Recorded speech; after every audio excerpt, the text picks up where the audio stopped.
Cosmic Awakening, 1991, Peru, Journey into the Unknown. Sacred Valley of the Incas. By Makāula Nakae. April 28, 1991, Visions 2. Episode 20. A message from my deceased grandfather. Waking up in Machu Picchu brought a heavier drowsiness than usual. Tadashi and Saki's group set off in the morning to climb Huayna Picchu, the steep peak towering behind the ruined city of Machu Picchu, while I spoke in a hazy sleep laden days before falling right back asleep. I was finally awakened by Naoko knocking on my door. When I headed down to the restaurant to enjoy our promised breakfast, Naoko was sitting alongside a male spiritual healer waiting for me. We enjoyed breakfast while chatting about various topics. Then, out of nowhere, the spiritual healer turned to me and said, "Your grandfather is right here with you right now. He says he saved you from motorcycle accidents about twice." Hearing that left me speechless and silent. Just as he said, I had indeed nearly gotten into motorcycle accidents on several occasions.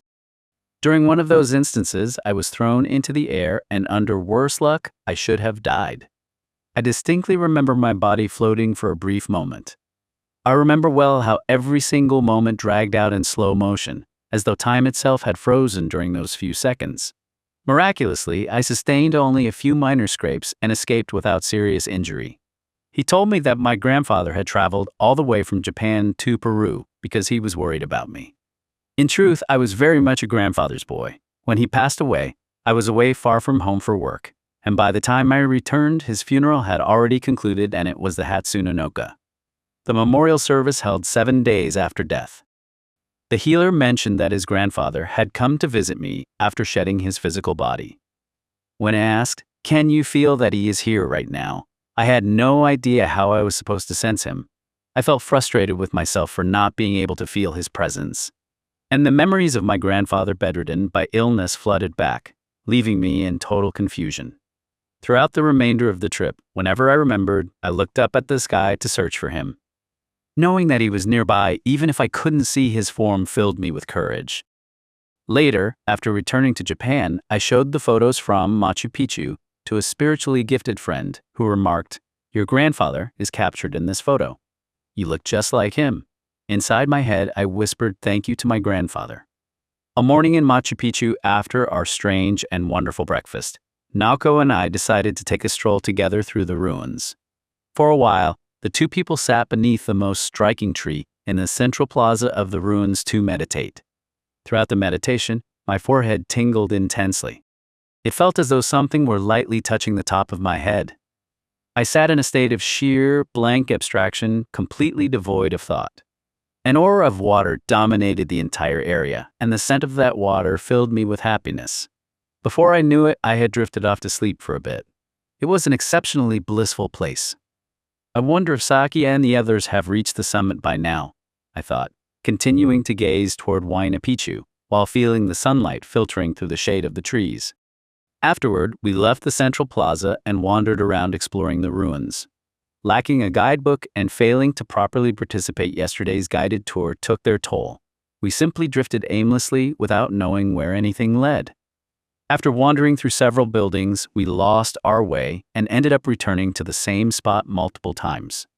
Eventually, deciding we wanted to go look at the valley on the opposite side, we climbed the stairs toward the Intihuatana and walked along the narrow terrace fields.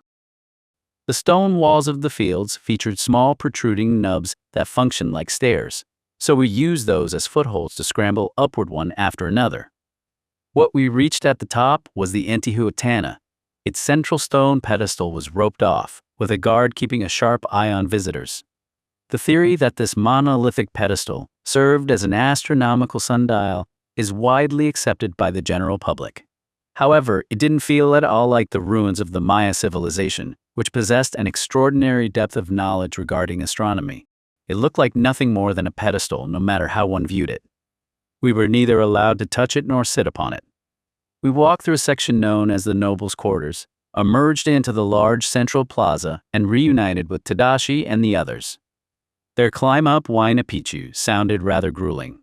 The woman leading the group apparently took a wrong turn along the way, nearly resulting in a survival emergency. They mentioned that the summit featured several carved stone seats clearly made with large stones, along with a large bottomless hole in the center. Viewed from Huayna Picchu and photographs, the townscape of Machu Picchu below resembled a single bird soaring through the open sky. Listening to their stories, I felt a slight twinge of regret, thinking I probably should have gone after all. We shared lunch together, and in the afternoon we descended to the Machu Picchu station, walking along the banks of the Urubamba River for a hike toward Aguas Calientes. The station just one stop away to soak in the hot springs.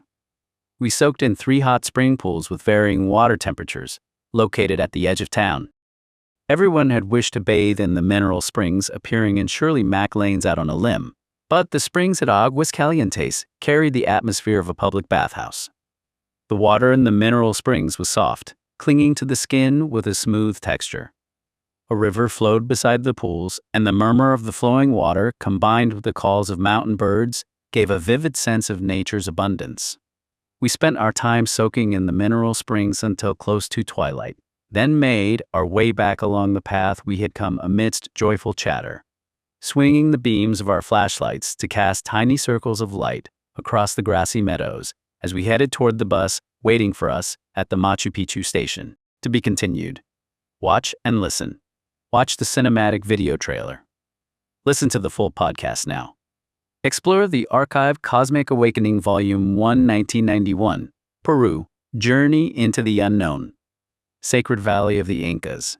Volume 2, Ascension 2012, The Golden Alchemy. Part 3, The First Contact. Join the journey. New episodes drop periodically. Each chapter delivers a tight, hyper-focused 10 to 30-minute hit of real-life experiences, perfect for your daily plunge into consciousness exploration. Subscribe to support your inner development. Thumbs up to help push our channel through the algorithm. Comment below. Share your thoughts on today's episode.